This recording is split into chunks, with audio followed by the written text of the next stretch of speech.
Honda Forza 125, isa sa pinaka-sopistikadong motorsiklo na patuloy na namamayagpag sa bansang Europa.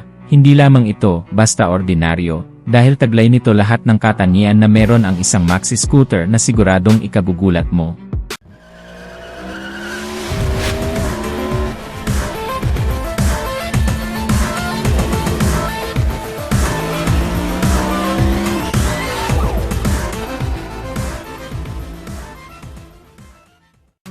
Talagang kahanga-hang ang Honda Forza 125, at sinong mag-aakala na 125cc lang ito? Ang makina nito ay 124.9cc, program fuel injected, ESP Plus engine, compression ratio nito ay 11.5:1, naka-liquid cooled, 4 bulbs, 4-stroke, single overhead cam. At ang maximum power nito ay 11 kilowatts at 8,750 RPM with a maximum torque of 12.2 Nm at 6,500 RPM. Kaya naman kahit 125cc lang ito, ay malakas pa rin ang hatak at maximum power nito. Bukod pa dun matipid ito sa gasolina dahil kumukonsumo lang ito ng 42 km per liter na mas practical talaga kung ikukumpara sa matataas na displacement. 11.5 liters ang fuel capacity nito, napakalayo na nang mararating mo dito kung magpapa-full tank ka, at talagang mag-enjoy ka kapag ito ang dalang motor sa long ride, dahil napakalapad ng upuan, kaya hindi basta-basta mangangalay ang likod mo sa mahabang biyahe. Bukod pa doon matutuwid mo pa ang paa mo, dahil sa extended footrest nito, kaya talagang relax na relax ka sa motorsiklong ito.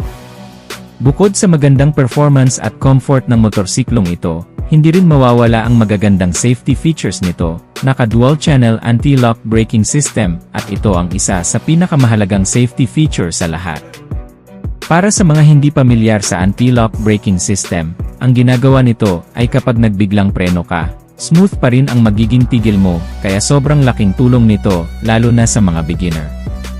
Meron din itong Honda Selectable Torque Control na kapartner ng anti-lock braking system. Magandang safety features din ito dahil ma-detect nito kapag hindi nagpapantay ang ikot ng gulong mo.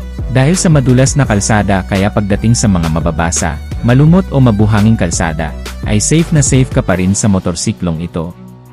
Sa harapang bahagi ng motorsiklong ito kapansin-pansin ang mataas nitong windshield, na isa sa nagbibigay premium looks at elegant sa motorsiklong to. Adjustable ito, pwedeng babaan at pwedeng taasan, dito palang napaka-high-tech na. Dito na rin direktang nakalagay ang kanyang side mirror, dito rin nakalagay ang kanyang turn signal lights, kaya kitang-kita talaga tayo sa kalsada. Meron na rin itong built-in hazard lights, kakaiba din ang disenyo ng headlight nito, at bagay na bagay talaga sa kanyang forma, naka-LED ang kanyang headlight kaya maliwanag ito.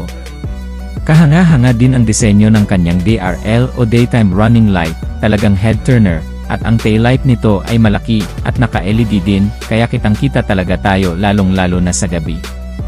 Ang instrument cluster naman nito ay combination ng analog at digital display, very modern ang design at madaling maintindihan. Naka-keyless system na din ito at meron pa itong anti-theft alarm at answer back system.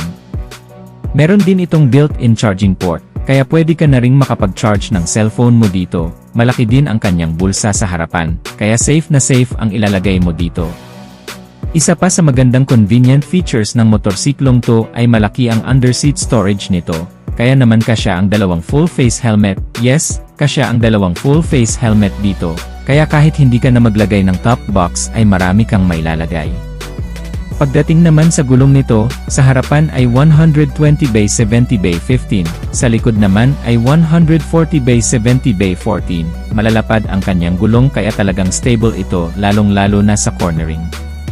Sa suspension naman, ito ay naka 33mm telescopic fork sa harapan, sa likuran naman ay naka twin shock. Pagdating sa kanyang suspension ay very rugged, kayang-kaya ang malulubak at mabigat na angkas. Sa kanyang preno naman ay naka 256mm disc brake sa harapan, at 240mm disc brake sa likuran, at kagaya ng sabi ko kanina, naka dual channel anti-lock braking system na ito na isa sa pinaka-importanteng safety features. Halos lahat na yata ng magagandang features ay andito sa motorsiklong ito, sabayan pa ng maganda nitong disenyo na siguradong magugustuhan ng kahit na sino. Sa ngayon hindi pa ito dinadala ng Honda dito sa Pilipinas, pero kung sakaling dalhin ito dito sa Pilipinas siguradong ito ang maghahari sa lahat ng mga 125cc. Dahil kagaya ng sabi ko kanina, lahat ng features na kailangan mo ay nandito na.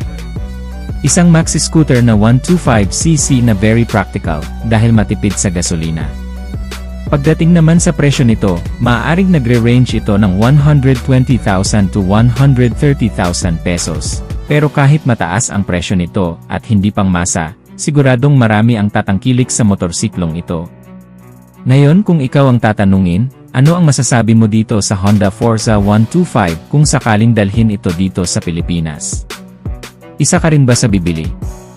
Comment mo na lang sa baba ang iyong opinion, at kung nagustuhan mo naman ang videong to, just hit like. Kung bago ka lang sa aking YouTube channel, ay huwag kalimutang mag-subscribe. Paki-click na rin ang notification bell para sa mga susunod kong video ay updated ka palagi. Hanggang dito na lang muna mga ka-Wizard Moto, maraming salamat sa panonood, ride safe as always and God bless.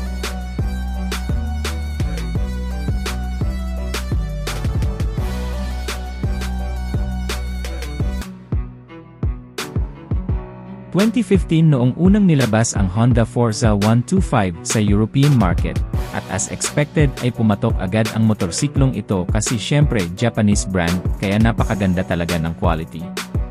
Yun ang first generation ng Honda Forza 125 sa European market.